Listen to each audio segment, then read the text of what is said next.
Hello everyone, welcome back to my channel teams creativity. দেখো আমি আজকে কি করছি। তো আমার কাছে এই ধরনের এই উডেন প্লেটগুলো রয়েছে। তো এগুলোতে আমি বিভিন্ন ধরনের কাজ করে থাকি। তো আজকে ভাবলাম সবসময় কালারিং কিছু না করে একটু হোয়াইটের মধ্যে কিছু করি।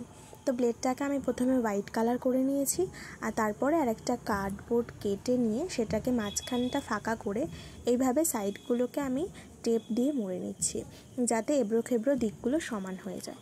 তো এইভাবে আমি সবকটা সাইড মুড়ে নেওয়ার পর তারপরে আবার একটা হোয়াইট কালার দিয়ে সেইটাকেও পুরোপুরি হোয়াইট কালার করে নেব। অ্যাকচুয়ালি এটা আমি যখন করছিলাম তখন ভাবিনি যে এটা আমি কী করব, কী কারণে কাজে লাগাবো। আমার কাছে এরকম ওয়াল হ্যাঙ্গিং আরও আছে, তো সেই জন্য আমি কোথায় এটাকে লাগাবো আমি সেটাও জানি না।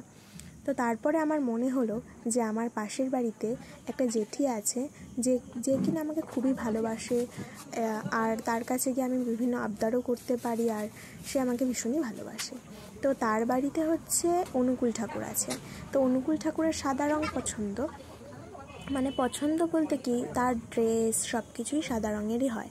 তো সেইটা মাথায় রেখেই এটা আমি তার জন্যই বানালাম, কারণ তাকে আমি কখনো কোনো কিছু কোনোদিনও গিফট হিসেবে দিইনি। তো এটা আমি তাকে গিফট হিসেবে দেব, এটা তার ঠাকুর ঘরে যাতে সে লাগাতে পারে। দেখো এইখানে তোমরা বিভিন্ন রকম কমেন্ট করতে পারো, বাট তাতে আমার কিছু যায় আসে না, কারণ যার যার ঠাকুর তার তার কাছে ইম্পর্ট্যান্ট। তো সেই জন্যই আমি এটা বানিয়েছি। তো দেখো ওই নিচের এই চৌকো কার্ডবোর্ডটাও এটার সাথে অ্যাটাচ করে দিয়েছি, আর নিচে একটা উল দিয়ে ঝালর টাইপের তৈরি করে লাগিয়ে দিয়েছি। তো এই ওয়াল হ্যাঙ্গিংটা তোমাদের কেমন লাগলো অবশ্যই জানিও।